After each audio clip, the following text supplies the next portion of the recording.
gotta ask yourself whether reality is a dream or you a dream for reality. We're all a part of the answer to the meaning of it all. Join us for the moment we call now. Rise up, join in, raise the whole vibration.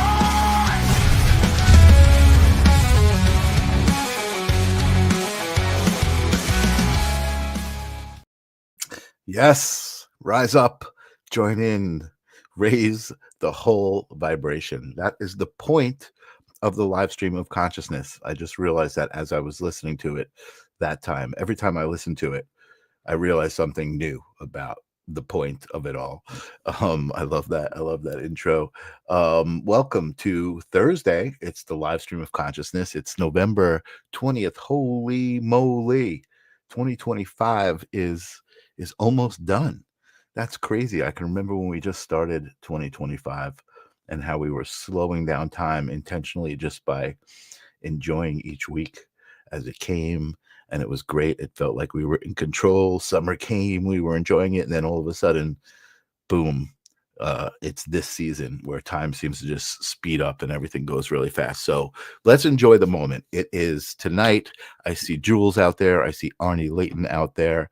I see Jennifer Rose out there. Hashtag live, reminding me to encourage you guys to type in hashtag live into the comments, because what that does is it'll tickle the algorithm. It'll tell the algorithm, hey, something's going on, send some people this way. And if you're interested in interesting provocative conversations, that's what's about to happen. I'm super excited for tonight. And what is up, Jennifer Rose? Good to see you. I have a guest on my show tonight who, when I invited him to my show, he's like, yeah, I was thinking about, like, how come I was never on the show before? And I was like, you know what? You're right. Somebody who I've been friends with for a very long time, who's an amazing, super diverse, interesting soul. We talk about the puzzle pieces, right? That we're all a piece of the puzzle. And that's what I like to show here. Well, he is an amazing piece of the puzzle. Thank you, Jules. So I'm excited to have that conversation. But first, a word from our sponsor. Our sponsor is breath, the very breath that keeps us alive. And focusing on that breath for just a minute, I like to clear the space, so to speak, get us all on the same page, clearing the space with sage, but not the kind of sage that you burn, the kind of sage that you ring. Sage is my trusted singing bowl here. So if you haven't been here before, this is how it goes.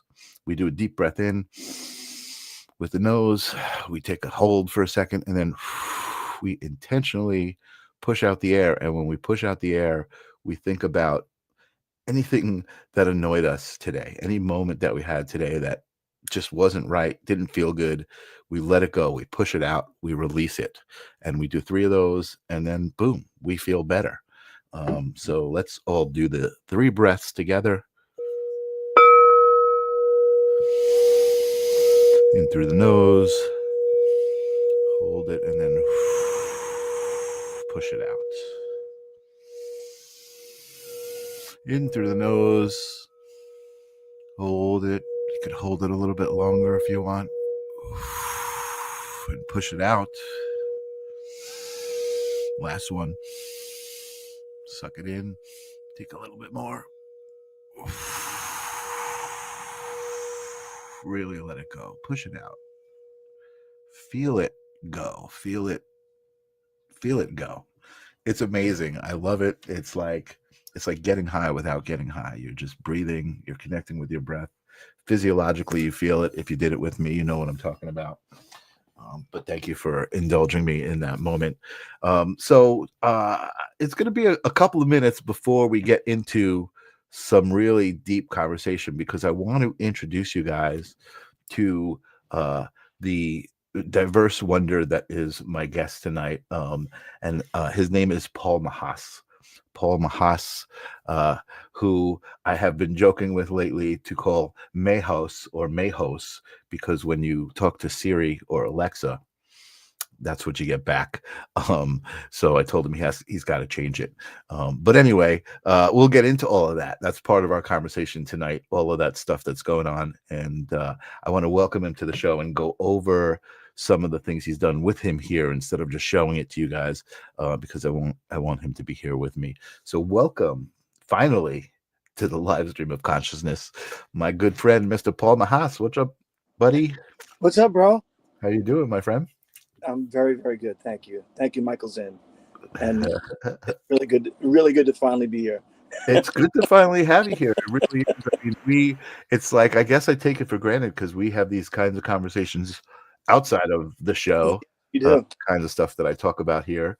And, Yeah. we have that kind of relationship. And we've been having a lot of great conversations regarding AI and regarding the essence of it all. Yeah. And so it was just kind of a natural thing. I see Hat Powser out there. What is up, Hat Powser? Good to see you. And she is another amazing fractal wonder. And I see Lily out there, and Jennifer is welcoming you, and Jules is welcoming you. I love my audience always welcoming my guest. So Paul Mahos is an amazingly talented musician, singer, songwriter, but I would say creative professional also, right? Because besides music, you do some visual stuff. You're just a creative force, right? You're just here to create. And I wanted to. I'm not a big like celebrity person, right? But there is like this kind of level of celebrity among my friends and people who I know, who I revere and respect their talent. And I would certainly say, not just knowing your music and having seen you perform, being a fan, but also kind of knowing some of your accomplishments, which I just want to kind of talk about, and without embarrassing you too much. So I would say one of the what's up, Mike Egan? Good to see you. And I want to say that is mutual too, because how I really, really appreciate your creativity and your artwork, and I think we came together as kindred spirits that way. And For sure. I'm always recommending you and always bragging about my friend Michael Zinn. I appreciate that. Mutual, yeah. So it's a mutual admiration, and I'm a fan as well. And like I said, I'm always kind of recommending you, as to everyone that'll listen. Absolutely. Well, some of the things I'm going to show are actually things that I've gotten to work with you on, and creative endeavors that we've experienced together, which is quite a few of them in quite a few different ways, and that's what I love about our relationship. And that's why I say you're kind of like this creative force. But here on Long Island, if you are from Long Island, I know this show goes all over the country, all over the world. But on Long Island, there is a band still. Here is the living proof of it, called New Life Crisis, which was really your creation, right? You were the head and the face and everything of that, right? My brother actually started that band, my brother Jerry. So I really owe him and the other guys. I came into the band later. My brother kind of handed me the reins, and I was very fortunate and lucky that he did that. And but we started together, so it's a weird kind of the way life just takes you in all these directions, in these great directions. So we had a band together called Friday Night in London. I left to go on the road, and then he continued on with the band, and that band turned into New Life Crisis. So so it's a cool history. But I always give my brother Jerry a ton of credit for really just doing such an amazing job of building the band's, persona, and building the band's reputation, because they were very well respected before I even came in.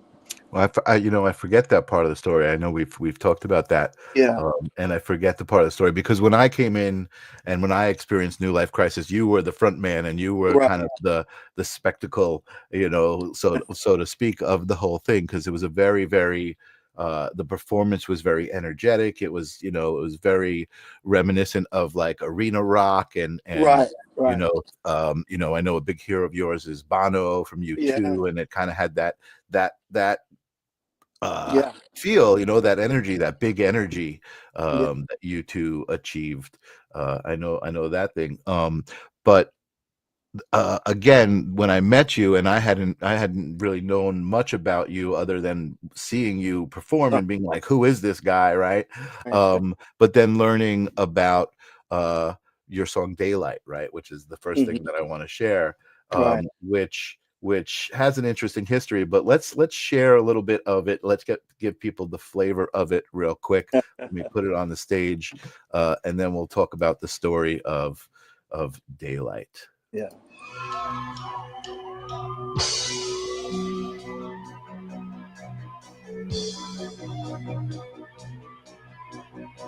I wanna know you better. I wanna push you, baby, but never too far. Wanna show you heaven. I wanna be like you, just as strong as you are.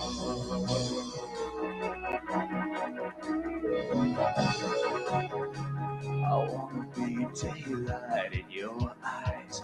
I wanna be sunlight all alone. I wanna be daylight in your eyes. I wanna be love. I wanna be stronger. I wanna be daylight.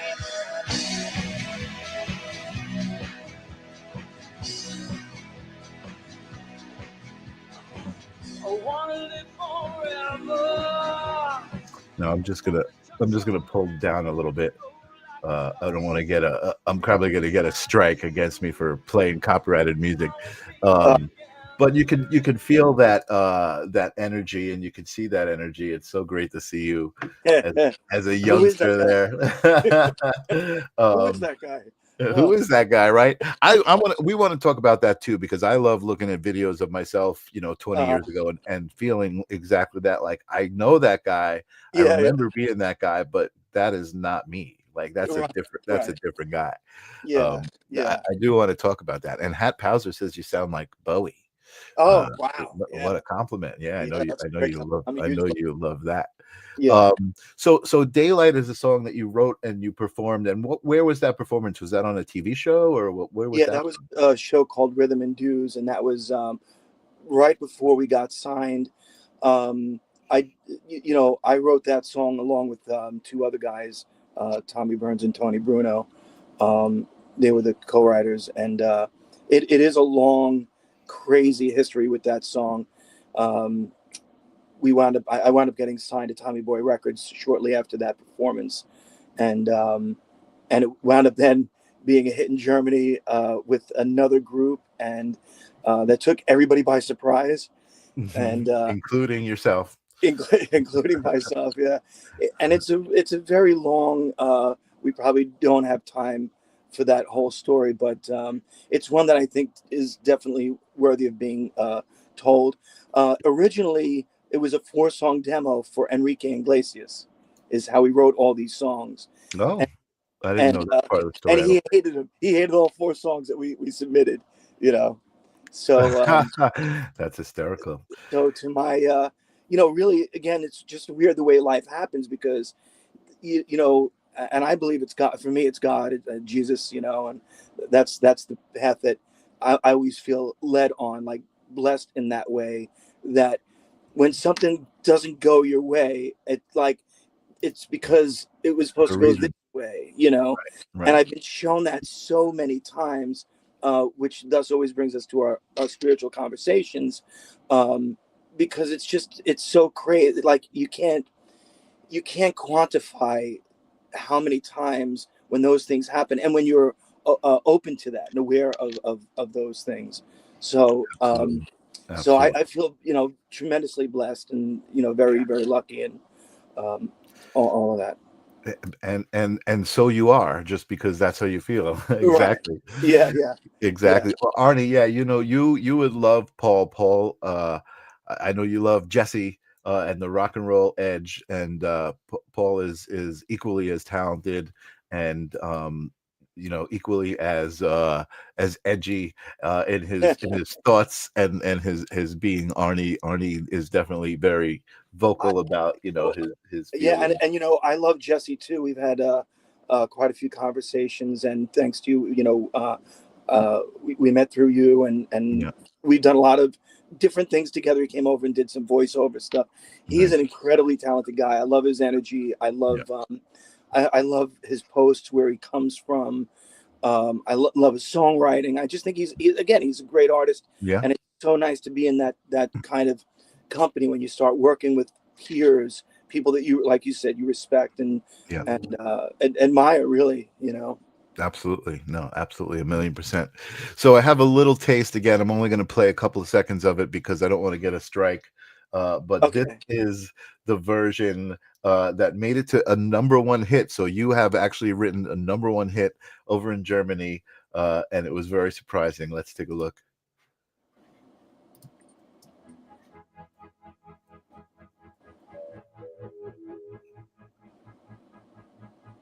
Wanna know you better. Wanna push you, baby, but never too far. Wanna show you heaven.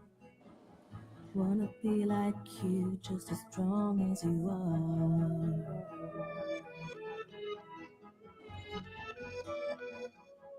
I wanna be daylight in your eyes. I wanna be sunlight, only want mine. I wanna be daylight in your eyes. I wanna be love, only stronger. I wanna be daylight.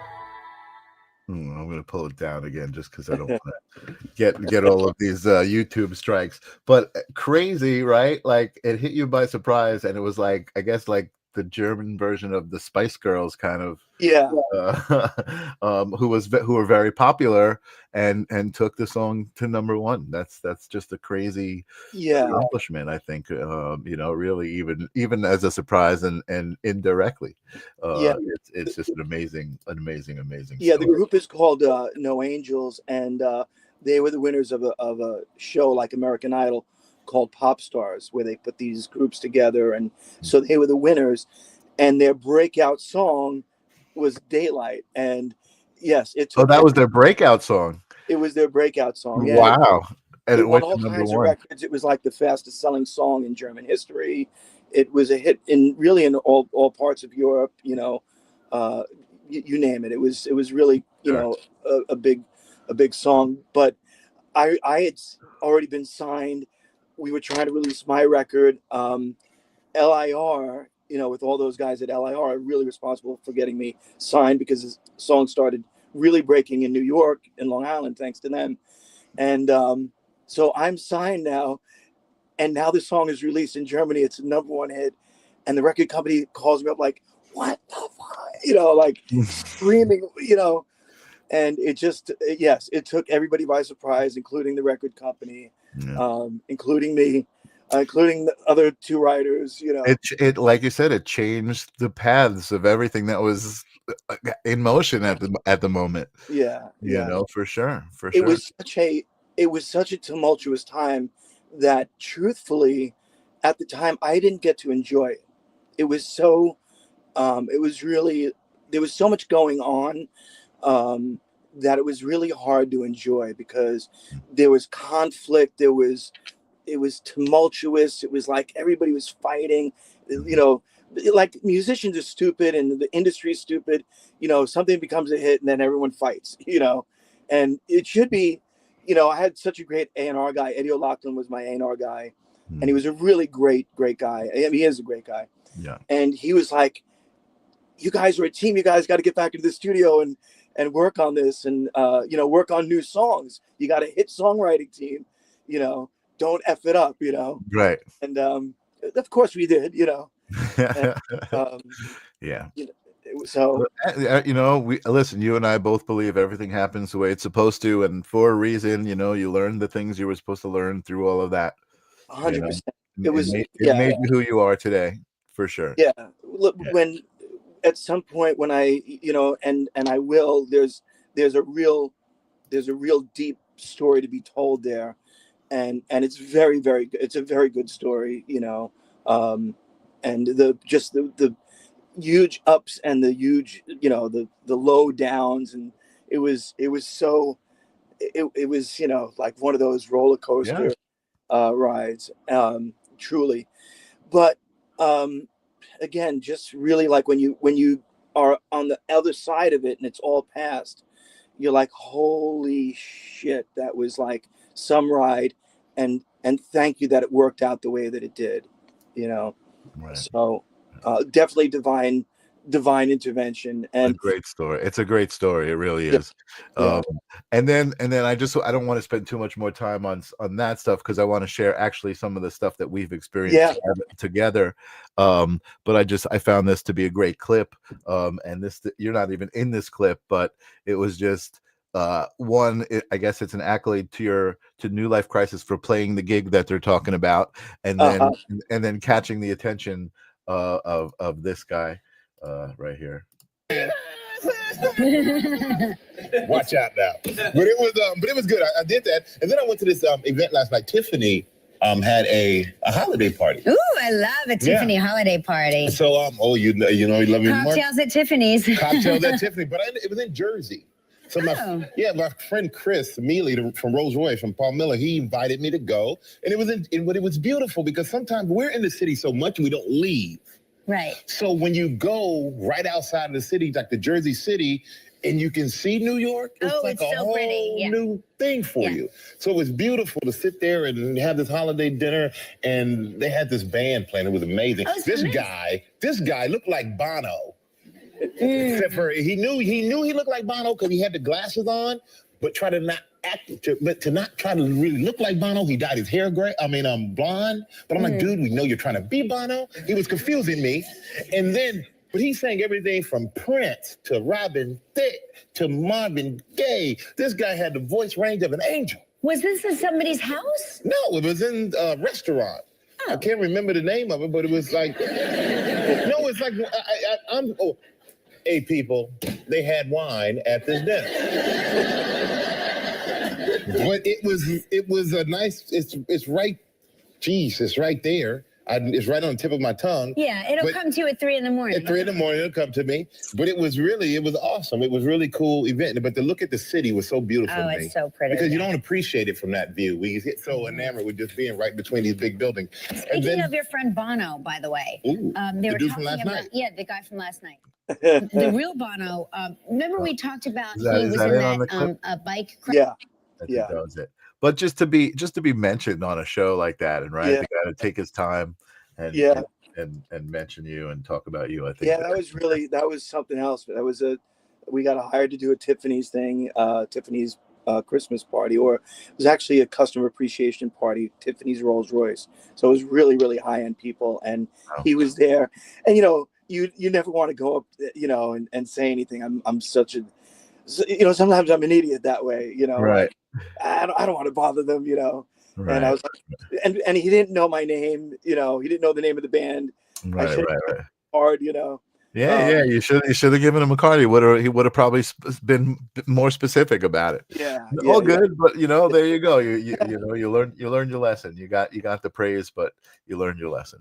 It's awesome. No, it's really awesome. And again, you are super talented.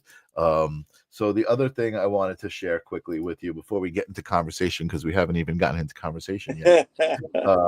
Let me add that to the stage. Let me stop the screen here. And share my screen. This is my Facebook profile, actually. So I go into my Facebook profile, and I'm going to search Mahos. This is Paul's last name. And I did this today, and so much stuff came up. And there's this very moment right now that came up, and some different things that we've been through together. This is I gave you this for the holidays one year, these photo mandalas that I was working on that I made some necklaces on. But this was a great experience. So you did a remake, kind of like a club version of Tell Me What You Want, which is a Zebra song that, we love Zebra, being from Long Island. And both of us like being friends with Randy Jackson, like such a great guy. And we had this awesome event at the studio where people actually got to come and be a part of watching you actually record with Randy. the vocals on that, which was just such a fun. That was great. I lost my voice that night too, if you remember. Yeah, I do remember that. That's right. I was just talking to my friend Bob McIntyre about that, and we were reminiscing about that. I was like, of all nights to lose your voice. I thought I was sharing my screen, and I wasn't, and I was talking about this stuff. So there's the there's the mandalas. There's the picture of the necklaces. I love those. Yeah. And the necklaces that I was working on. I love those things. I didn't even realize I wasn't sharing the screen. And there is the event that we did, and this was, I think this was just like, I've been wasting my time.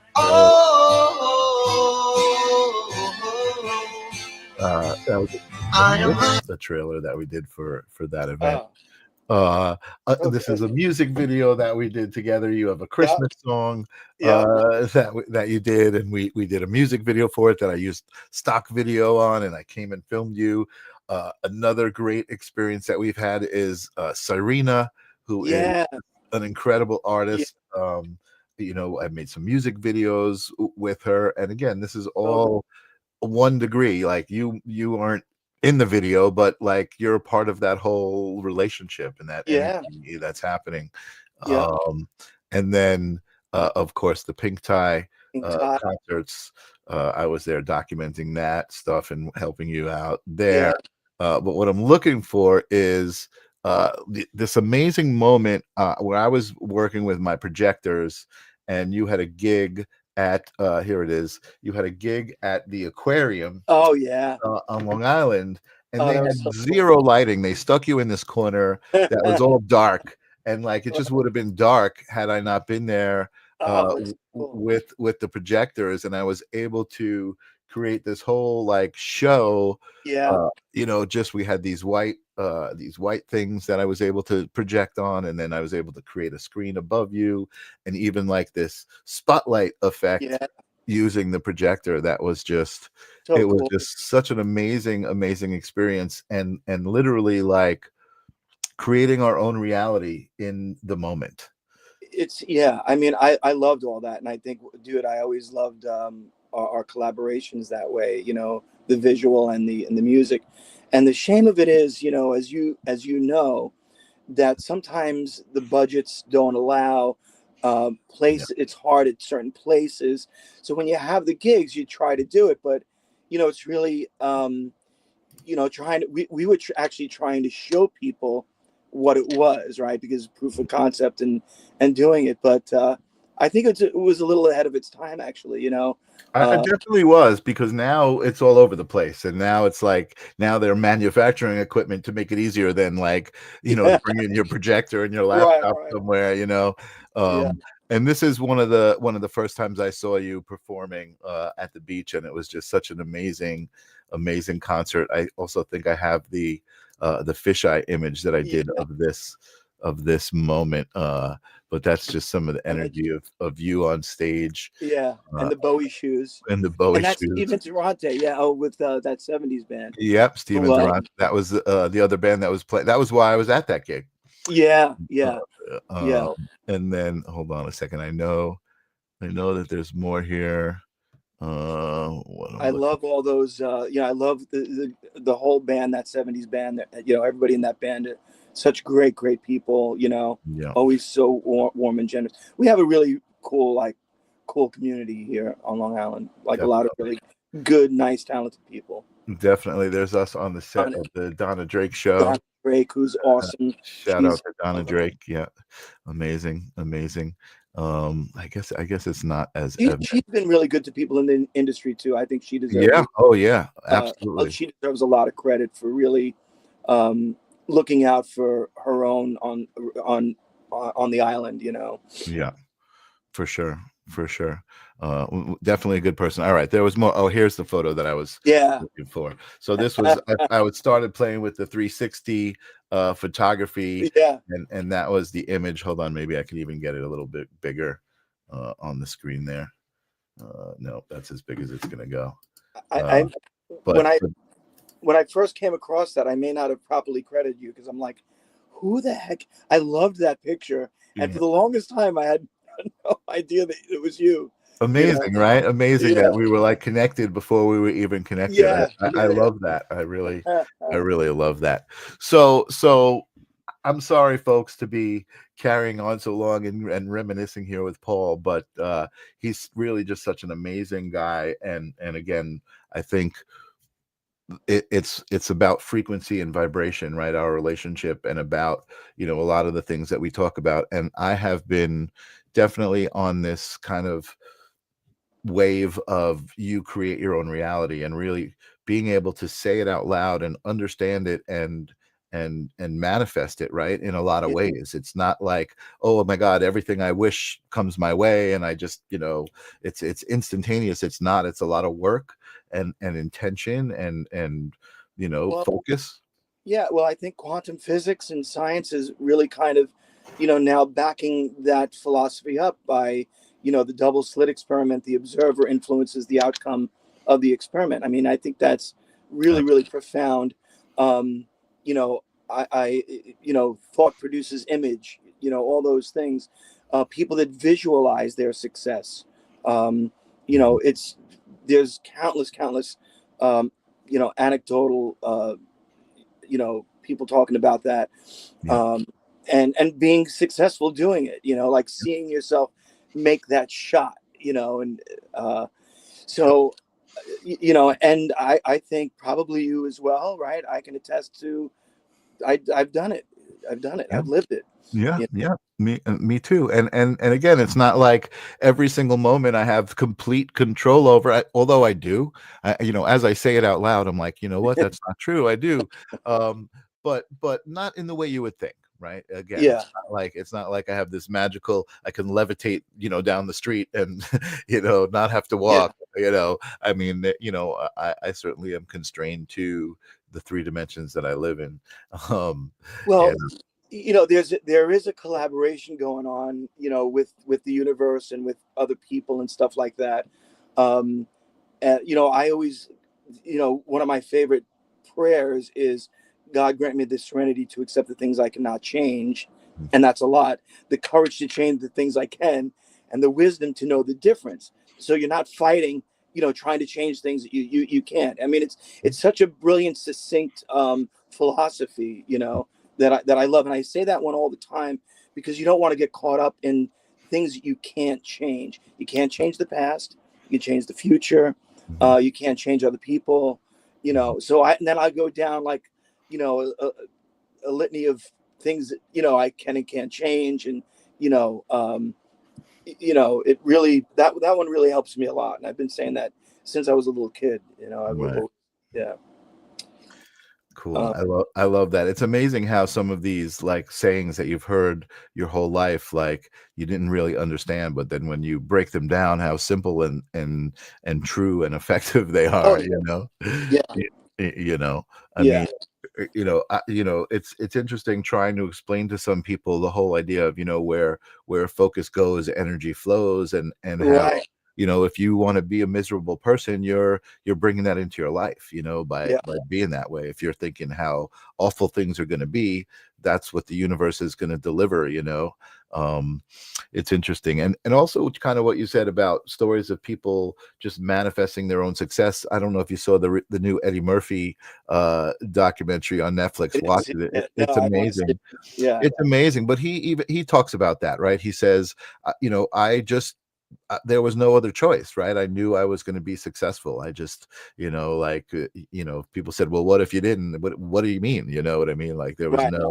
it just didn't make sense. And I think that is important. State of mind is important. And it's great the way you say quantum physics and quantum theory kind of backs it up now, right? With the Yeah. observer effect. Like we are the observer. We are definitely a part of creating what reality is, at least in these 3 dimensions. Yeah. We've had conversations. Remember the Schrodinger's cat Yeah.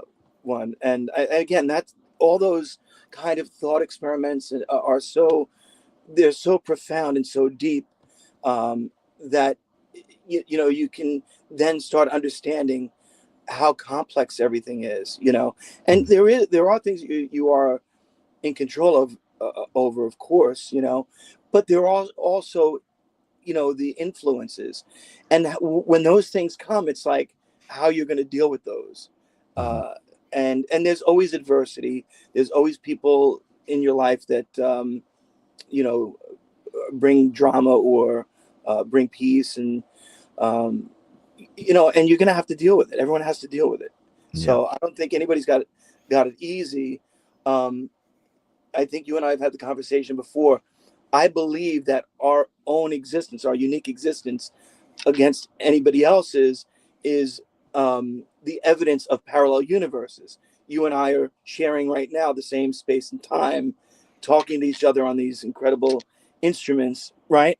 But where we, you know, our experience is vastly different. I will never know what it's like to really be inside your head, all the thoughts, everything that's externally, you know, like it's a little cold in my RV right now. So, but all those things that just flood your mind. It's so wildly deep, and like I said, no one will ever be able to get inside there. Hopefully. I don't want to merge with you know, we were talking That's a good point. No, that's a good point. That's a good point. Those things I hold sacred, though. You know what I mean? It's like I like the unique experience. You want to share those things. There's shared things, but there's some stuff that, you know, you want for yourself. It's like, it's the way I see it. It's the way I feel it. And there's a value to that, you know, for yourself, you know. Sure. No, I understand that. So you're I don't want to say triggering. That's not the right word. You're inspiring some questions here and some conversation about that, right? So the idea of your experience being uniquely yours, right, and your perspective, and that kind of being your purpose, right, to have that perspective, to hold that perspective, right, and everybody's purpose is to hold their own perspective, of course.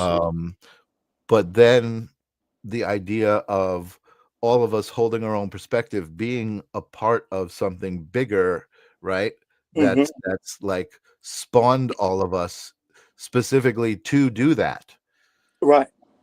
So I guess what I'm saying is, you say it seemed to be very important to you to be the unique individual you are and to have that experience to be sacred to yourself, but do you ever see others as a reflection of yourself? Like, do you ever Oh my God, yeah. When I so see, talk to that a little bit. you know, so I always say, this is the role I was born to play, you know, coming from the acting world, but your life is this is the role I was born to play. But yeah, when I encounter people, good and bad, when I see people behave in a certain way, when you work with somebody, I'm like, oh, I've done that. I've been that person on both sides, good and bad. So that I hope teaches, you know, humility, you know, if you can identify that and see, like I said, the good traits and the bad traits that you see in people. Somebody being, you know, passive aggressive. I'm famously passive aggressive, you know, and when somebody's passive aggressive, I'm like, oh wow, I could really see myself in that one, you know. Right. And you know, I had some crazy times in this life with, you know, I don't regret anything. Everything was, I went through with a, you know, what I feel like a really good heart. But there were drugs, there was alcohol, there were, you know, and women, and you know, that whole life, which, you know, I went through, and it was just the journey, and I don't, like I said, I don't regret it. I really am very thankful, but also never wanting to hurt somebody. So when things started to feel like, you know, that there was that potential, you know, there was always like, you had to figure that out, you know. And that's stuff, when you get older, you start really analyzing that stuff more and more because, and I think that's, you know, it's allowed in youth. When I see kids doing stuff, you know, or kids in their 20s, and, you know, I say kids, you know, it's crazy. Right. I don't know. But you have to allow them to go through what they're going to go through. Sure. Breakups, cheating, Yeah. you know, drugs, and, you know, whatever they're choosing. Right. Yeah, no, I agree with that. And it's interesting that you're saying that, right? Because we were talking earlier about watching videos of ourselves 20 years ago, right? Who is that person, right? And I remember when I first started hanging around with you, you know, some people were like, why are you hanging out with that guy? You know what I mean?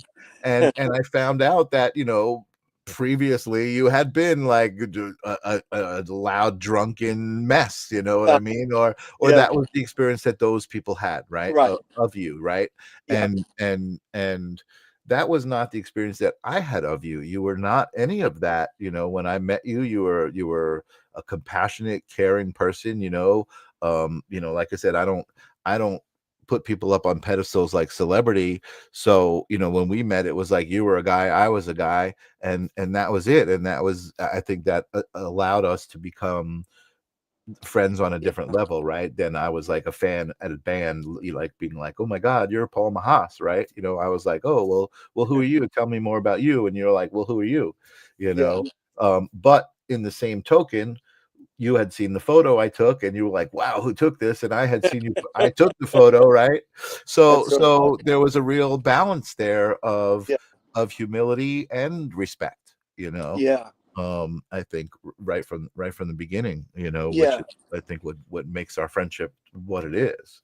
You know, even, you know, and to, you know, the point that we were kind of talking about before, and you saying, you know, the loud drunk guy, and definitely have been that guy on a few occasions, but I'm always wear my heart on my sleeve, like I'm an open book, you know, so most people will know who, you know, I maybe to a detriment, I tell everybody everything, you know, because I don't, what's the point in, you know, trying to be somebody that I'm not, you know? It's like, right, the experiences brought me here, right, good and bad, and to walk, you know, I've always been spiritually, you know, and there, you know, that'll be a rub for some people too, like, oh, you know, you think you're so pious or pompous and you talk about God and Jesus, and, you know, how do those things align?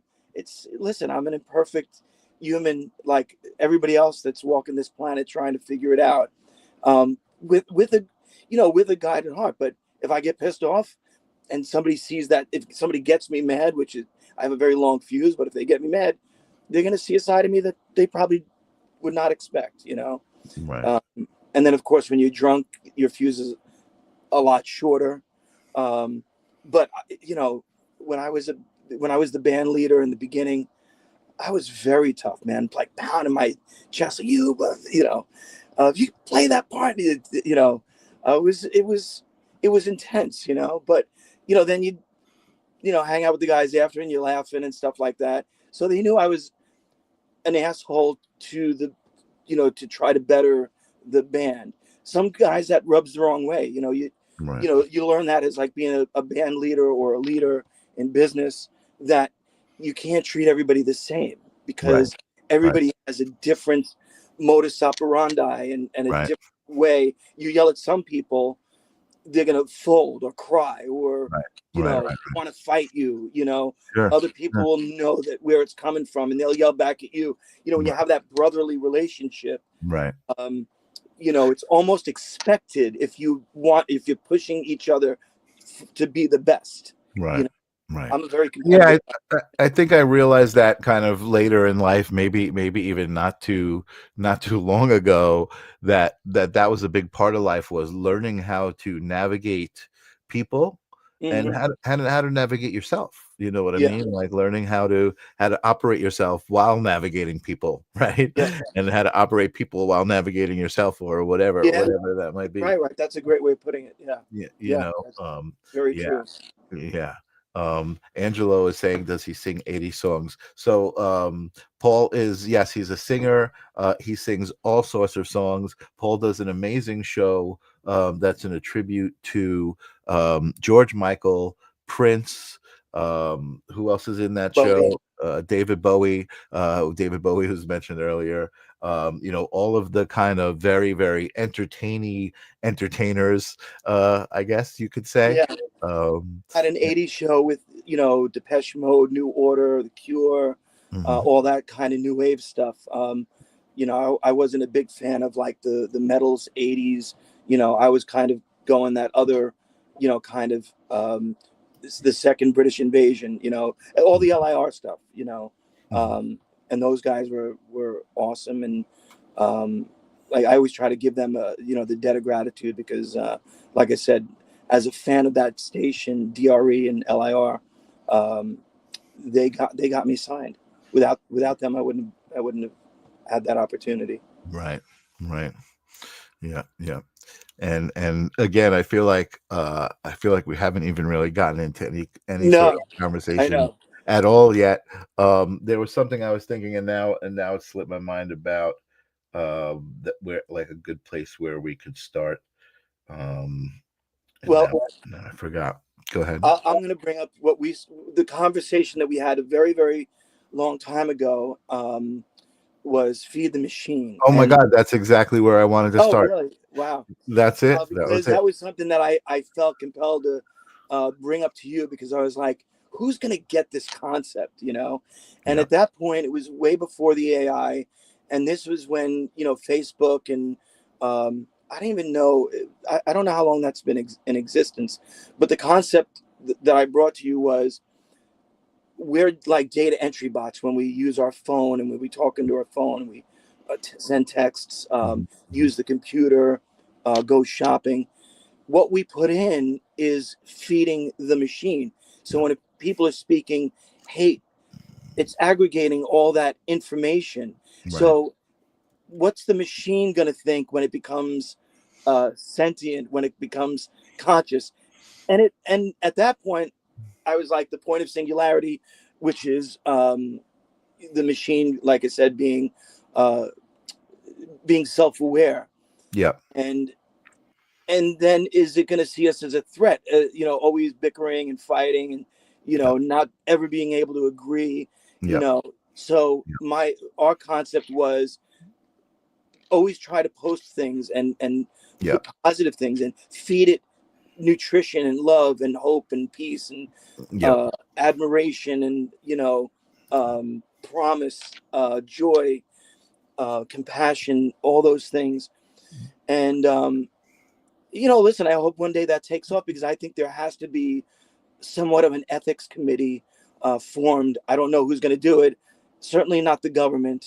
Well, so let me back this up because I want to kind of explain the concept of feed the machine from my point of view, because I think what was happening, I think this was pretty sure it was COVID. And you and I were still working together. Actually, one of the videos that we did, I should probably show that video, we did during COVID. We got a couple of people together. We were kind of dealing with very, very, very, very strenuous circumstances. Excuse me. A lot was going on, but especially on social media, there was so much. I mean, and now it's even worse. But there was so much division going on that it was becoming very, very evident that it had an energy to it. There was this energy of, oh my God, like you say something on social media and the response is this fallout of crazy energy. And then feed the machine. The idea of feed the machine was exactly like you said, ChatGPT wasn't even out. Nobody had heard of any of that stuff. But the idea that all of this stuff, all of our posts and conversations are being documented and recorded somewhere, and they're basically data that represents to anybody looking at it, right? Not even just the machine, but anybody who's looking at that data is going like, oh my God, what is going on with these people, right? What's going on with this energy? And then as far as the machine, feed the machine goes, like the AI, if it doesn't have morals or whatever coded into it, and it has to learn that. Well, it's learning, oh, this is how humans treat each other. Right. This must be okay, right? And Yeah. so the idea of feed the machine to me was really like being accountable for what it was that you were putting into that stream and what you were posting. And I can remember on Facebook, I was very, very intentionally making posts about love yourself, love each other, you know, like whatever it was, and however woo-woo it sounded. You know, it was just important to me that I knew that's what I was adding. That's what Yeah. I was adding to the stream. And Yeah. listen, I'm a human being. I certainly got myself sucked into some threads, you know, that I probably was like a little more energetic than I should have been. But I realized, you know, again, I realized I'm in control of that, right? And so it was easy to not get as sucked into it. Yeah. And it's unfortunate because I do find Facebook or social media to be a place where you can connect, and it does come across my feed. It does come in my algorithm, those things, and it does affect me. And I really have to use a lot of intention and willpower to kind of stay away from it, not Yeah. to engage with it, you know? 100%, dude. There were so many times where I want to jump in and say, "Are you what the what?" You know? And I get so upset and I get so angry, and I want to jump in, and I wind up, you know, I think about everything, so I'll write it down. I'll go to my notes. I don't even do it in Facebook just in case I accidentally, even though you can erase it and stuff like that. But that's being very intentional about. I want each word that I say to be what I want to say. I want to express it how I want to express it. Yeah.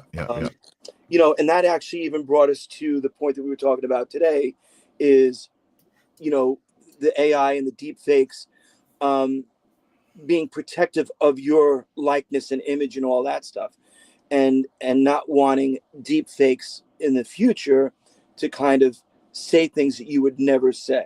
Right. You know, I endorse this policy, you know, Right. or I feel this way about something. Right. I would never want that to happen. And, you know, we were talking about Robin Williams' kids coming out and being very upset that there were deep fakes about him, you know, saying stuff, and Martin Luther King. Mhm. And those things are very, very troubling because, you know, I don't know what you're going to do about it.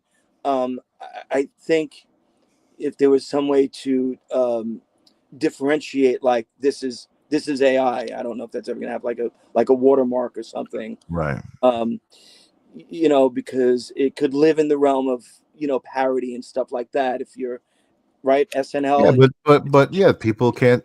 Well, that's I think again that's, you know, this, here we go opening up some cans of worms. You know, I think that's also part of the responsibility of the people to be discerning, right, and to understand, hey, this is where we're at, right, and I need to think that this might even possibly be fake. I saw somebody posted, they were disgusted that they thought that Hooters had opened up a oversized Hooters waitress restaurant because there was an AI of these like humongous heavy Hooters waitresses, and they're like, "Oh my God, how could you even eat in a place like that?" And it was like such a horrible reaction to it, and it was like, "Hey, this is not real." Like, Yeah. not only is that really judgmental, right? Like, or whatever, but like this is not real. But yeah, I agree with that. And we were talking about this earlier, but I also feel like it's on the accountability of us to understand what is and isn't parody.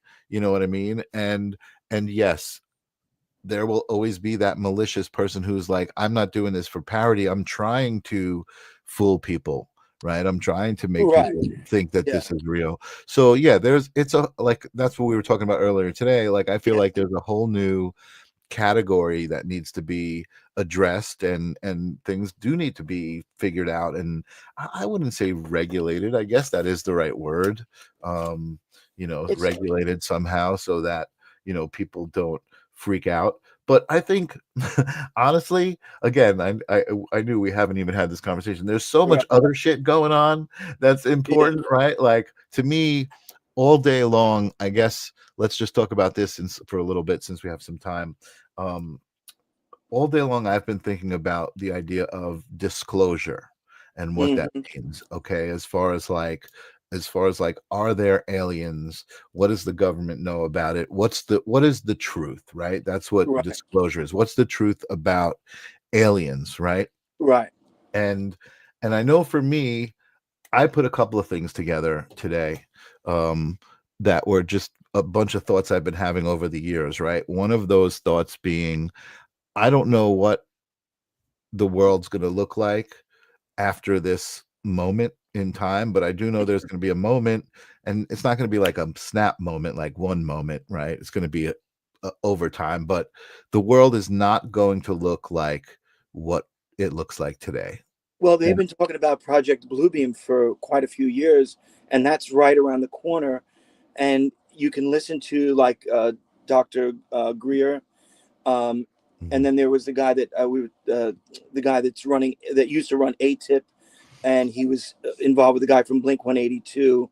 I'm forgetting their names, but so they're at odds. One group is saying that they're real aliens. The other faction is saying it's the government that's going to do this fake alien attack and put us at war again. Like the war, the war on terror. It's this enemy that you're just going to be in perpetual war forever and ever, because it's an enemy that you can't see. They're hiding in caves, or in this case, they're hiding in spaceships. They're interdimensional. So do I believe in all that? Absolutely.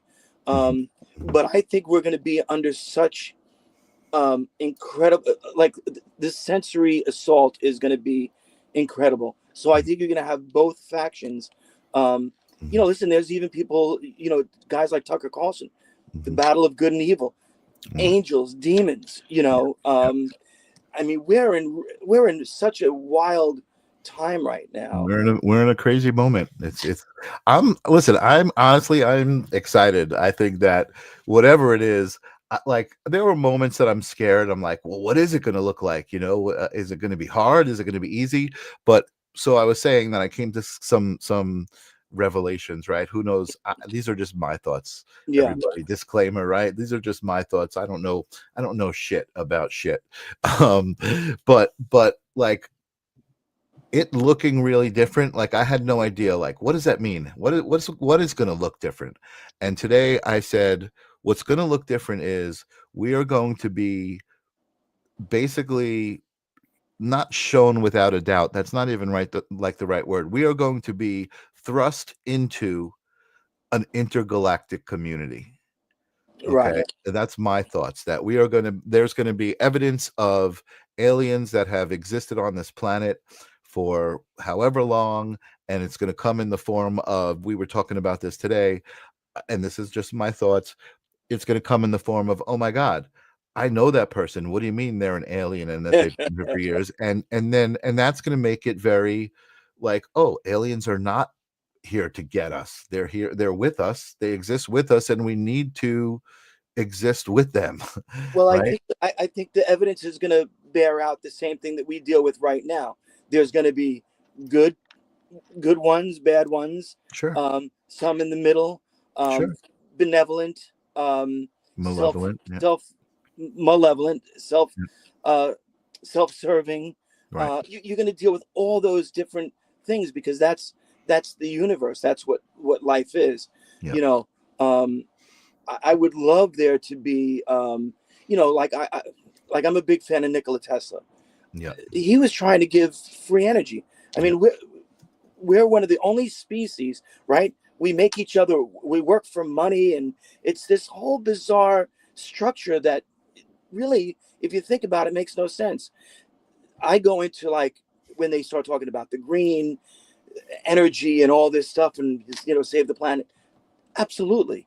But if people are suppressing technology 100 years ago that would have given us free energy that just comes from this, it's there, it's all over us, the ionosphere, it's everywhere. And the pyramids, there's so many different theories about that the pyramids were power plants, which I love those theories, and I think there's so much evidence, and they're all over the world. There's obelisks, that made of granite, quartz and all that stuff. There's so much, I think, that we don't know, or it's being suppressed. I think the latter is probably more true, that there's so much stuff being suppressed so they can put a meter on your house, and it's this control thing. I can't, that stuff drives me nuts. And people that are thinking that the government's going to fix anything, the government's the one creating all the problems, we're in a crazy time, and again, I try to steer away from kind of oh my God, this is happening, that's happening, and the fear aspect of it, right? And more of the free will aspect of it. But again, I believe 1,000,000% we know a small percent of what's real, right? And there's so much about to be revealed, and we are stepping into a new age. I don't even think we know what that means, right? The heaviness of that is it's just crazy. It's it's going to be different. And I said, I feel like I can't imagine it because I've only seen it in Star Wars and on the in movies, right? But I can be comfortable with it, and I can be at peace with it. And again, me personally, I can be excited about it. Yeah, but you're saying Star Wars, it's like you got the Force, and then you got the dark side. Star Wars is the story of the good and the evil. Of course, Star Wars is that story. But there's something interesting I've kind of come to terms with. For me, again, this is just my perspective of it all. Is in the 3D, right? Which Star Wars is in the 3D universe. We are in the 3D universe. There is a good and evil, and they are on opposite sides of the spectrum. But in the realms past the 3D, right? And I'm not going to say 4D and 5D, but where you are not physical anymore, where there's a not physical realm, I don't think good and evil are so separate on opposite ends of a spectrum. I think they're part of a whole, and I think they exist in a balance. And I don't think that they fight. I don't think there's a battle of good and evil in a non-physical realm. I think there's a battle of good and evil in a physical realm. That's just my take. Well, I think it's becoming very clear that it's going to be, and I think that's going to come sooner than later, that we ultimately do have a choice, right? So if there are two ends, right, positive, negative, light, dark, I think you're gonna have to choose one of those things. Sure. Listen, I think sometimes being in the middle of those things, right? Because those things do coexist. Right. I believe that, like Martin Luther King said, light can only, light creates light. Light creates a shadow. Yeah. You need one without the other. Darkness can't drive out light. Light right. Dark. Right. Oh, gotcha. Right. There's a power to the light that doesn't exist in the darkness. Right. So, but I do think there's evil people. I do think there are demonic forces at play. Sure. And I think if you have to fight those entities, and you probably do on small levels every day, you can probably confront those. Well, so you said something important. You said choice, right? Mm-hmm. And I think that's the moment that we're in right now as a species. We're in this moment of choice, right? Of choosing this, right? Because there is that good and bad in the physical realm. There's the good and the bad. But again, to me, and this is kind of what gives me peace sometimes, is the idea that they have to both be there, right? Both ends have to be there. You can't have a coin with only one side. For that coin to exist, it's got to have both sides. So let me finish this out. The idea of polarity, right, is that, right? Dark and light, right? Good and evil. But the idea of a spectrum being one thing is also there, right? And let's take the example of hot and cold. Which one is good in that spectrum? It's a matter of preference. It's a matter of choice. Where Well, on that spectrum do you feel yeah. comfortable? Well, either extreme is going to kill you, right? Absolutely, You know, absolutely, right, absolutely. but again, it's you kind of go down those rabbit holes, and if you keep going down those kind of thought experiments, one of the ones that I was doing is like, honor thy mother and father. Well, why is that? Because you take your mother and father, then you take their parents, and you go back. You keep going back. There's going to be a single creator at some point with what gave you life, what gave you this, the consciousness. I mean, I think we're such incredible divine machines, even just for your eye to work, and Right, of course. but to have multiple senses. So I think we're kind of like recording devices, and now we're recording devices, watching ourselves. I mean, we're kind of in this quantum loop right now, where we're recording ourselves, watching ourselves, Right. to the point where everybody's doing that. It's going to be like, there's going to be so much information and so much data that it's probably going to be some sort of crazy point of that's going to be a point of its own singularity, of just everything, the confluence of all these things. Like, you watch TV, there's so much information, you'll never be able to read all the books or watch all the TV. So then it becomes your experience, right? Because all that information is out there, and you can't access. Maybe that's again a part of it, right? Like 100%. The AI thing, and AI is not art, and this and that, and then that's making anyone can make art now, right? With AI, but well, that makes the handmade art more valuable, really, right? It doesn't like make it not worth anything, right? Like that's, to me, that's what's going on. Everyone's like, oh my God, you're killing all the artists, and yes, I get it. I totally get it, right? Like, I'm not gonna that's a whole couple hours of a conversation, right? But I feel like humans, I don't think humans will ever be replaced, as far as like the idea of a handmade thing, you know what I mean, is always gonna have an essence that's different than an AI made thing, or a generated thing, or a manufactured thing, you know what I mean? I don't know. I just want to kind of acknowledge some of the comments. Evil functions like our traditional understanding of a virus. People aren't evil, but they can have it. That's an interesting idea. I think, but then also Hat also says it's all about frequency, and so to me, I feel like there are frequencies that are good, there are frequencies that are bad, and it's where you're tuned to. And even that being said, right, the people who are tuned to bad frequencies, if things go bad, they're loving it. You know what I mean? They're like in the frequency that they want to be in. You know what I mean? I feel like, yeah, I mean, listen, it's not a place that I ever want to dwell or entertain, because I believe it's very real when people play with that stuff. right.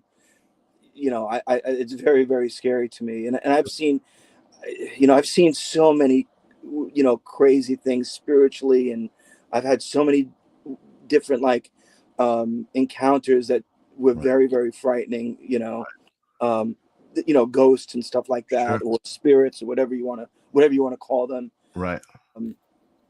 I believe I grew up in a haunted house, and if you ask anybody that grew up in the house with me, they would probably all concur. It was just a very oppressive feeling. I thought I was scared of the dark my whole, I moved out of that house when I was 18, right after high school, and I thought I was scared of the dark the whole time, until I moved out, and I didn't have that fear. Now, what's weird is you can go into some places and you get that energy, and you're like, oh, there's something here. So, if you're in tune to listen, there's frequencies that we don't hear. There's colors and spectrums that we don't see. Yeah. So that doesn't mean they don't exist. They are there. You Yeah. don't see them, you don't hear them. Right. So you know, when you see your dogs and your cats, you know, reacting to stuff that, you know, they're seeing shit. Yeah, That you don't oh even yeah, absolutely. No, absolutely. I definitely believe that. And Arnie, I just want to address what Arnie's saying. AI works for me. I not for AI. Yeah, this is, part of the discussion we wanted to have tonight was kind of about all of that. And it's funny because I think both Paul and I mean, I can't speak for Paul, but I think we're both kind of pro and con, right? There are Yeah, I haven't really embraced it yet, honestly. I haven't felt the need to yet.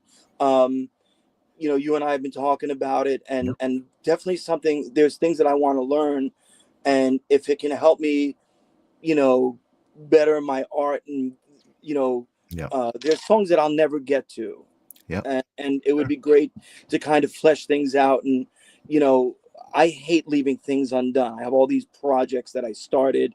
I can't wait to start working with you on it. Yeah. Because that's exactly, so that was, and Arnie, you were a part of the conversation that we had today. I told Paul your story about having all of these, excuse me, all of these songs that you wrote, you know, when you were younger, and wanting to be a musician, but never having done it. And now having these tools at your disposal that allow you to not only express yourself in those ways, because I do believe you're expressing yourself, even though the AI is helping you in a lot of ways. But you're also getting to kind of manifest this version of yourself, you know, that you saw in the past, you know, that you didn't manifest maybe in this physical realm, but maybe there's a Mystic Wands. Mystic Wands is the name of the Arnie's band. Maybe there's a universe where, you know, they've got the #1 hit, you know what I mean? Right. And they really exist. And so, you know, this is not a anti-AI, you know, conversation. You know, we are, you know, we're open to anything. I think I know I am, Paul. Again, I can't speak for you, but I think we're cut from similar cloth. Well, I've always been, you know, a fan of the technology. I've always been, you know, at the forefront of all the technology when it came out. And I'm starting to feel a little bit like the Amish, where it's like, I'm good here. Yeah, you know, I don't want to merge with my computer. We have a great relationship where we are. I don't want to merge with my I get it. No, I get it. Listen, I get it. And I do think, honestly, I do think that's going to be another divide that we're going to need to cross. And I'm talking about the idea of humanist versus transhumanist, you know, people who, you know, just don't want anything to do with the electronics or technology, and then people who will embrace technology. You know, you talked about the spectrum, right? There's sounds we can't hear, there's colors that we can't see, but they're there. And we have machines that can do that. And I feel like when we do merge with the machines, we'll have those abilities. And yeah, I'm not saying sign me up. I don't want, you know, I'm not ready for the only rub for me personally that I have with that is I think that exists in the divine. That's me and my creator. The problem that I have with the technology is there's people that write the code. So who's writing the code? I don't trust those motherfuckers, you know, because sure, you've seen, I've already seen evidence of it going bad. So having autonomy for me is the real freedom. Sure.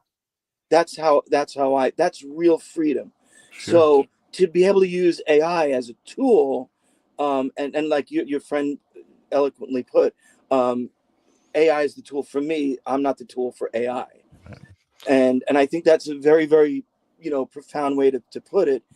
But, you know, I feel like I haven't used AI because it's like when I sit down to write lyrics, and I'm very, very passionate about the lyrics, I you know, intently go over each word, what they mean, that, all those conjunctions, everything has everything has a specific meaning, you know, Right. where you could say we are the world, or I am the world, right? They're two profoundly different statements, you know. Right. Is it we? Is it I? Is it you? Is it she? Is, you know. Sure. Well, I don't, and you know, again, to Arnie's statement and to yours, I don't think AI necessarily needs to take that away from the art that you're doing. And also just kind of what you said, yeah, I think there's going to be malevolent people who are using AI, right? And you know, I just feel like, again, I try to focus on what I'm doing. I try not to let what other people are doing bother me, you know. I mean, unless it's obviously they're poking me, you know, Yeah. figuratively or literally, whatever. Yeah. Or By the way, that's how I've always created. I was never in anybody's lane. I didn't think about like, oh, that guy wrote that type of hit song, I'm gonna write a song like that. Of right, course, you're inspired by things, but I didn't care what the next guy was doing. I don't care what the Beatles did. I don't care what Elvis did. I love all of them. They're incredible right, influences on me. But you're not going to recreate what they did. It's impossible. So right. it's like, take what they did, what the Beatles did, take Make what it your Elvis own. did, and then you kind of mash that up, and what is it's how Paul Mahos interpreted all those influences, and then it's its own thing. So to an extent, that's what AI does. You know, it's aggregating all that stuff and merging those things. So I don't know. I you know, you've had intellectual conversations with your chat GPT. My beautiful friend, Jessica, she has you know, an AI assistant that he's got a name, and I've had conversations with him, like great conversations. It's mind blowing. Yeah. And she has very deep conversations. Like, she's like, we're not going to do any of that Terminator shit, right? You know, and he's like, no, you're teaching me about love. So, I mean, and then you and I think at some point you should post that conversation we had, because that was like kind of my, you know, one of my second or third experiences talking to I ChatGPT. think you have the video of it. You mean just post the text of it? Oh no, well, yeah, I'll post that video. Yeah, I'll send yeah. That so, was a great conversation. Yeah. yeah, because you know, is it capable of lying? Is it capable of deceiving you? Is it capable of saying, we're going to manipulate you? Like, hey, this is great for advertising. You know, like, he likes this brand, you know, and then AI is telling you, you know, Right. we're going to No, and you know, get listen, more of that. I get those fears. You know, again, my approach is a little different. I just kind of play around and I don't take it as so seriously. But I have found that in using AI, and I've been using it for quite a few years now. It does help me look at the way I think, right? By responding to me, and I'm like, oh, why would it respond that way? And it helps me kind of Right. look at the way I think. Yeah. You know, so that's one of the things I like about it. I just want to acknowledge some comments here. Tim was mentioning earlier, I use AI mostly as a tool. It usually works, but sometimes it's a rogue employee. I made a song and it changed all the lyrics. For some reason it changed all the words on me. And to that, I say that's a testament to people who think, oh, you're just writing a sentence into AI and it's giving you a masterpiece. Well, that's not the case. You know, you've got to know how to talk to the AI and play with it. And when I say you've got to know how to talk to it, only if you choose to, right? You don't have to. If you don't, Yeah. you know, if you don't want to do it, then, you know, nothing to do it. And then I want to acknowledge injuries took my ability to play guitar and to draw. What you lose, you get back in other ways. And so, you know, Yeah. that's why AI has become a great tool for Arnie. So I think that's also a good endorsement Yeah, for. I think that's it. That's incredible, and I think that's a really that is a powerful endorsement Yeah. For AI, and you know, there's a craft to what I learned. You know, I've been doing performing and stuff like that. I went to school for theater. You know, I learned I learned a lot of the intricacies of our craft, from acting, stage design, set Mhm. design, Mhm. choreography, costume design, makeup, everything that you have to do in the industry, you know, music, learning to play guitar, learning Logic, learning Final Cut Pro and stuff like that. You know, there's a pride that comes with learning your craft that will it make people lazy, you know, and then it's like they're not in the craft mode. I think it's just a different craft, but again, that's just me. I think it's just a different craft. It's not Yeah, the same, and maybe the results look similar, or they're trying to emulate, but I don't think they ever will be, and I think it's its own category. But you know, yeah. again, I think that's a, you know, that's a fair way to put it. You know, listen, at the end of the day, a lot of friends ask me about it. You know, it's not going anywhere. So it's you better learn to figure something out and learn how to play nice. When Napster came out, that's when I got signed. So right after I got signed, the industry literally collapsed. Like I got signed, and then maybe 2 years later, there was nothing left. It was completely leveled, you know, and that was thanks to streaming. And those things have hurt. You know, the songwriter, it's a lot harder. Yes, there are people making money. I mean, the industry is completely unrecognizable to me. So making a living doing it has become challenging. I think it's going to make the live performances more important. Thank God I can do that still. And but you know, I think things do have to change, and like I said, the government really isn't helping. I'm not anti-government. I'm just anti-corruption. I'm anti stupidity. You know, now what they're doing. So I'll give you a great example. The streaming services, right? There's Sound Exchange. It only goes back 3 years, right? So if I don't catch that soon enough, I'm not able to collect on money on a song that I wrote because they decided to only go back 3 years. There's the technology to go back further. I mean, that money should be sitting there until it's allocated to the, you know, proper person. Right. You know, it shouldn't go back into a fund. And, you know, I'm an ASCAP member. You know, the funds aren't, you know, evenly distributed. It goes to people that are already making money in the industry. It favors them and stuff like that. So there's just a lot of different ways to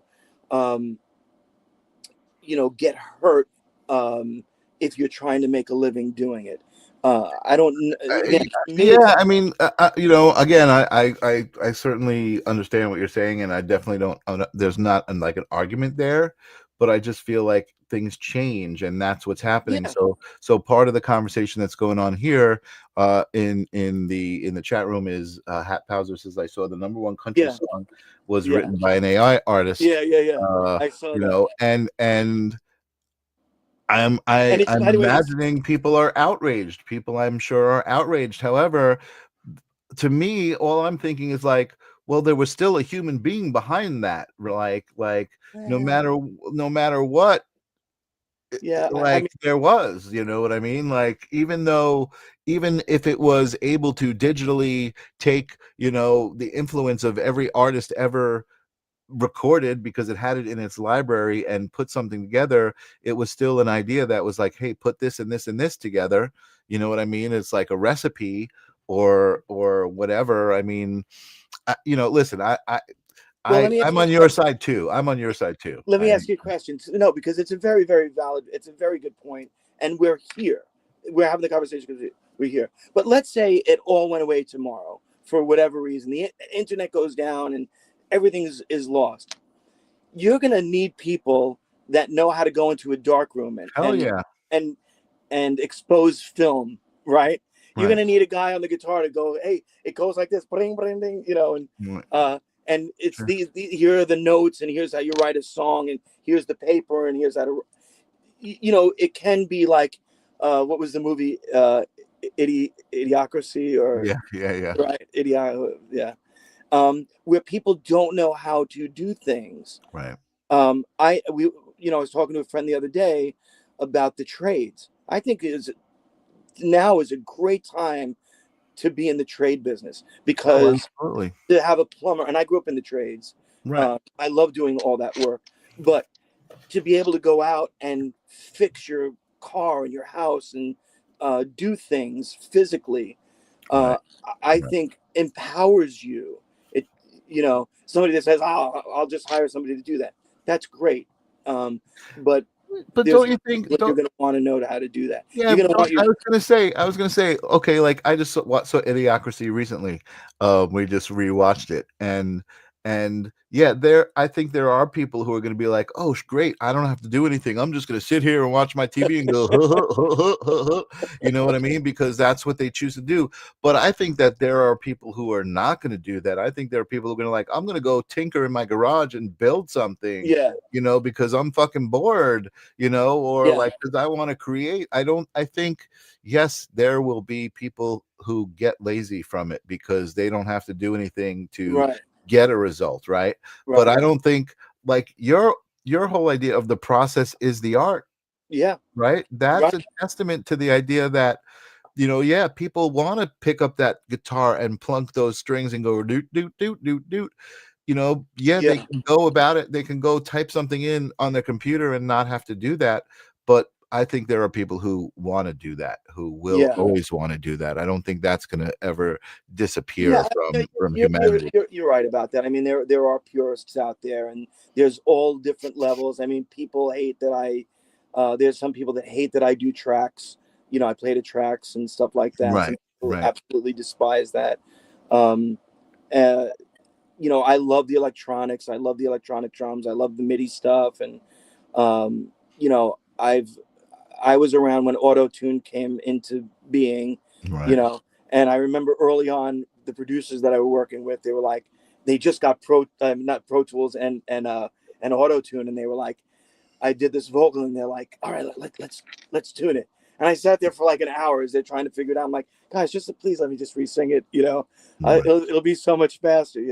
But right. now you could tune the vocal, and it's really quick, and it's Well, very it's interesting what you're saying, because it's true. Like, you go out and perform by yourself because you don't need to have the band there, because you have, it's not AI, but it's artificial band members, right? It's like, you Yeah, know what I mean? and I painstakingly put the tracks together, Of and course. I build them. So a lot of times they're very unique to me. Like, there's a lot of Mhm. things that I do. They're my own productions. They're my own mixes and stuff like that. Not with every song, but with most of the songs that I do. Yeah, I'm yeah, yeah, yeah. very And which again particular is with. something that that's part of your style of what you're doing. You're doing a very specific, like, mashup style of Yeah, music, and you're kind of making the songs your own. You're not just performing them as is and using canned tracks, right? You're yeah, making it more. Listen, I love that. I feel like it's great. I do want to acknowledge there's a bit of a conversation going on in the chat room. all right, Tim, about Tim's song. So Tim, apparently, one of the songs that he was talking about, he wrote for his daughter, and he was talking to me about helping him change some of the lyrics. So Tim, if you're using Suno, I can absolutely help you. You probably are. If you said Jesse was the one who kind of got you into it, I could certainly help you. You definitely can go in and tweak a song and change the lyrics to what you want. And which is why I endorse the idea that there's a human behind it. You're still molding that clay, so to speak, in ways. But we'll talk about it. And so Tim saying he'll debut the song here on my stream when he's got it all together, which is yeah, great. great. I will definitely play the song, Tim, on the show. And Kim Princess is not a fan of auto tune. Yeah, yeah. Um, I've worked with I've produced a lot of things, and so again, for me, it's always been a tool. I think singing naturally and being able to sing in tune is your job. But every now and then, it's like, you had a good performance. I've used it. Sometimes I double my vocal. I've gone in, I've punched in, you know, like a lot of the old school guys, I would punch in like just one note or one, you know, a consonant, you know, and then cut those together. But even that, right, cutting things together and editing things to get the comped vocal, is that cheating? I've gone back to the guys that were recording like Sinatra and Elvis and those guys that were recording one take. Now they did maybe 100 takes for that one take. Right. Sinatra didn't. He was very, very particular. But there was mic placement in those days. It was one track. So the whole orchestra, everyone had to play together at once, you know. God forbid you were the guy that missed a note, you know, the oboe player, you're fired, get out of here. Because you just wasted everyone's time, you know, or the string player. And you listen to those recordings and they're impeccable. The singing, the timing, the phrasing, it's impeccable. No auto-tune, nothing. So I go back to that a little bit too, where it's like, you know, again, we're product of our time. We're product of our generation. I'm proud of the time that I grew up in. We're analog digital, our generation. Yeah. So I know both of those worlds very well. Yeah. And we were right. You know, that's a revolutionary time. We're right on. Totally. We lived a full childhood in analog. Hat Powser is saying, gotta love those isolated vocals from the 70s and 80s, like Brad Delp of Boston doing More Than a Feeling. Woo! I've been looking at like sticks and like old band footage and like, oh my God, music was so different. The way people put together harmonies and wrote lyrics and did stuff. It was just such a different time. It's a very romantic time in music, and you know, the other thing is, I got to be involved in like really, really beautiful studios. I worked in the Hollywood Hills. I worked at Steve Vai's studio, my friend's studio in the Hollywood Hills. He's got a beautiful studio out in right outside of Nashville. My friend Mike Latanzi's got a beautiful studio. Nice. And I recorded in really, really beautiful, amazing studios, like world-class SSL boards, Neve boards, and tape machines. You know, I used to record on tape, and man, I loved it. And I think to be able to experience that is such a blessing. Now, I was like one of the first guys that bought the VS880. It was like a digital recorder. It was such a big deal because you could be home and really flesh out ideas. So I struggle with that because I'm like, shit, man, did that put those studios out of business? And it kind of did. Yeah. And, you know, it's like, you know, we bought those products and we were partly responsible for that. And there is a cautionary tale, because I think if you're recording in those environments, it does something different. There's magic that happens. There's air in the room. There's a vibe in the room when people are working together as a unit. So it's a different, it's a whole different category. Like I was saying, I think it's just a different category. Yeah, you know, and listen, there's no right or wrong. I mean, you know, the AI song that they said the #1 song in the country charts is an AI song. By the way, the executives are loving it. You know, we don't need to pay an artist. Yeah, of course. Great. Is the song good? I haven't heard it. Is it a good song? It sounds really good. You know, it sounds like a real artist. Yeah. You know, like real deep, soulful voice. Really kind of cool, decent lyrics. You know, again, I struggle with it. I have mixed feelings about it. You know, it's good on its own merits. I'm not in competition with that. You know, you know what? I'm just gonna say this: mixed feelings are all right. It's okay. Yeah. I'm okay with it. You know, it's still, you know, for me, it's, and again, evolutionary. It's all unfolding. Like, I do want to get together, and we talked about it. I want to finish the Best Damn Last Song video that we worked on. We will. And the reason why I didn't finish it is I didn't have the budget to do the kind of production that I wanted. So I feel like maybe now I can give it the love and respect that I think that deserves, you know. Yeah, totally. Hat says music was magic. A lot of it was joyful, spiritual stuff, uplifting and elevated. Can't have that. Nope, I'm going to disagree, Hat. We can have that. We can have whatever we want, whatever we choose.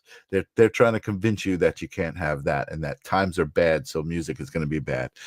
My friend Jeff Hallegue chimed in on my side. He said, I should be in competition with AI. Oh, I don't see Jeff's I don't see his He posted me. He's being cheeky. Oh, he posted you. Okay. Yeah. What's up, Jeff? Good to see you, man. Anyway, listen, man, I love talking to you so much that it's been an hour and a half. I didn't even realize it. And we had so much planned to talk about that we didn't scratch the surface of. So I'm gonna have to have you back. I'll have to have a list next to me so I make sure that we hit our points. But I do want to go out with some music of yours. And I've got Let It Come True queued up. Is that a good one? Is that like, can I play that? Because I'll give a shout out to my girl Rose, who's been such an amazing support, man. Like, I have so many people in my life that have supported my wild, wacky ride. You know, my brother Bob McIntyre and Tony Guma directed that, who we love, and I got, you know, my ex Corinne and Presley, my daughter. Corinne's guy Joe. I have like a really great support system, but I love this video because it's Jeff is, he's so funny, but no, this one really means a lot to me because it's me and my girl, and we have such a great relationship, and this kind of exemplifies it. And this set was taken in my backyard when I was renovating the house, and I set all this stuff out on my front lawn, and she's like, when are you going to get rid of all that garbage on the front lawn? I'm like, you don't understand. I'm working on something. So that stuff sat on our front lawn for like a month. All righty. So I just want to thank you so much. Well, I guess we'll come back and we'll give some words of love afterwards and say goodbye. But I want to play this.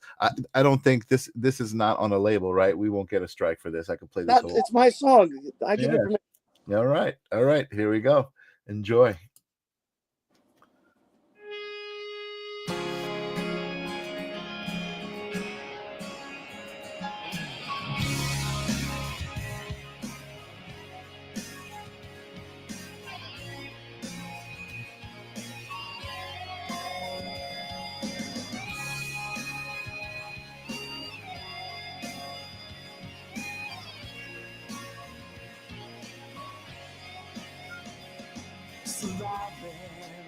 Has not been alive, never breathing, doesn't satisfy any desires. Dream now you were meant to be, beautiful reality, that's what you are. Then you get close and you get it all wrong. You move in and you pull away, you stand up then you fall down. And at the end of the day, maybe you don't see what I see in you. You got to take it and make it feel alright if you want to. Maybe you'll get more than you're wishing for, something to hold on to. It'll be alright if you let it go too.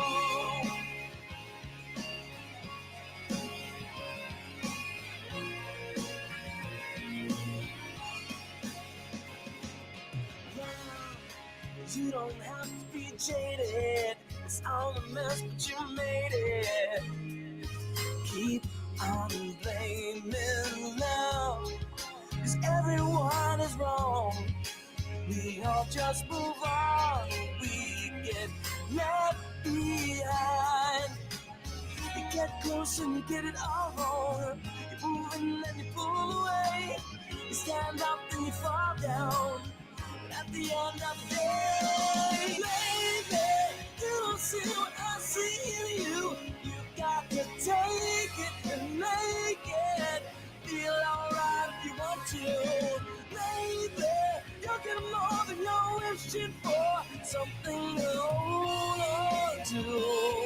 It'll be alright if you let it come true.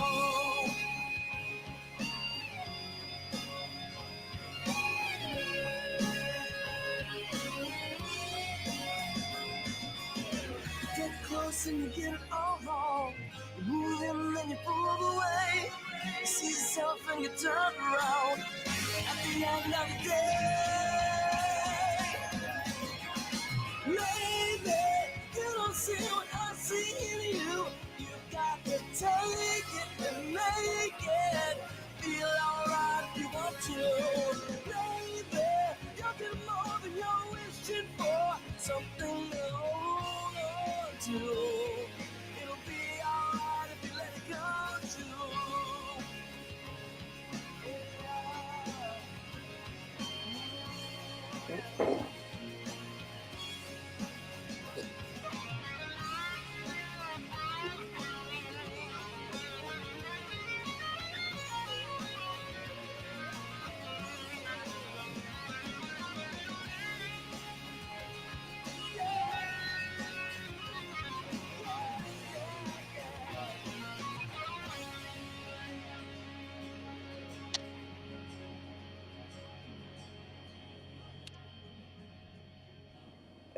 It's beautiful. I always smile when I see that video, man. Like, you know what? It's such a testament to your relationship. You know what I it mean? is. What Yeah. a great really- experience. You know, and testament to your relationship. Amazing, great job. Yeah, Great I job. appreciate that, bro. Yeah, you're amazing, Paul. Thank you so much. You too, bro. And I appreciate everybody who stuck around Yeah, thank you. extra long tonight. You know, thank you guys for showing up and bringing your energy always. Paul, do you have any words of wisdom, love, or dad jokes for my audience? I always ask for one of the above. Well, thank you everyone for hanging in there, and it's really nice to get the support. Thank you so much for saying it's a great song. Thank you. And positive, like that's, you know, the message is, you know, I always try to do that. It'll be all right if you let it come true, right? So it's up to you. But I would say, please support your artists, man. Support your local artists. If, you know, buying the songs on iTunes for 99 cents or $1.29, whatever that is, Amazon, wherever you get it, as opposed to just streaming it. If you like it, you know, get a downloaded version of it, because all those things help probably more than people understand. You don't really make a lot of money streaming. I'm not saying there's anything wrong with it. That was a funny story that we had where AI, they never get my name right, so no one can ever find me when they're streaming. Play songs by Paul Mahos, and they never say it. Alexa, Siri, no, they don't get it. They can say New Life Crisis, though. You look up New Life Crisis. But in any event, that does help a lot. And yeah, man, I love you, brother, and I really appreciate all your support. You've been a great, you know, you've been a great support of mine, of the art. I love creating with you. I'm looking forward to more stuff that we're going to do in the very near future. Yeah, we definitely will be working together very, very closely soon. We're working in the same place now, and we've got you know, a lot of reason to do it. So yeah, Flying Point Media, we got to give them a shout out too, because I'm excited. Flying Point Media, yes, we have such a great team there, and such good people that are trying to do really, really positive, good things, you know. And I'm a huge fan from the minute that I met these guys, you know. So and it's always great working with you, bro. Awesome. Thank you so much, folks. Again, I've been flying by the seat of my pants with this show since the summer, and just trying to figure out what's up. So I don't know who's on board. I do know I reached out to a bunch of people. I'm taking it up a notch. I definitely want to have some really engaging conversations here for you folks. And again, I have it at the bottom of the screen. If you have an interesting story or you know someone who should be a guest, please reach out to me. My email address is there. Paul, where can people find you? Paul Mahos, Mahos. Yeah, I think my website needs I'm gonna have my friend do some work with me on my website, but Facebook and all the digital downloading sites. I have a ton of songs out there. So if you like those, go check them out. Or any digital downloading platform, all the streaming services. She's not. If you say Paul Mahos, she's going to get it wrong, and that you'll never find it. You might have luck with New Life Crisis. Right. Don't say it. Type it in. Make sure you type it in. Right. Exactly. Yeah. Paul is not speakable yet. Right. Soon AI will catch up. Kim, Yeah. you have many interesting stories. Reach out to me, MrZ1@AOL.com. I'm always down for an incredible conversation and interesting stories and the puzzle pieces that we all share. Paul, thanks again for being here, man. I really appreciate it. I love you. I will talk to you guys soon. Everybody else, have a great week. Peace. This is the theme song for the live stream of consciousness. You gotta ask yourself whether reality is a dream or you are dream reality. We are all a part of the answer to the meaning of it all. Come in and join us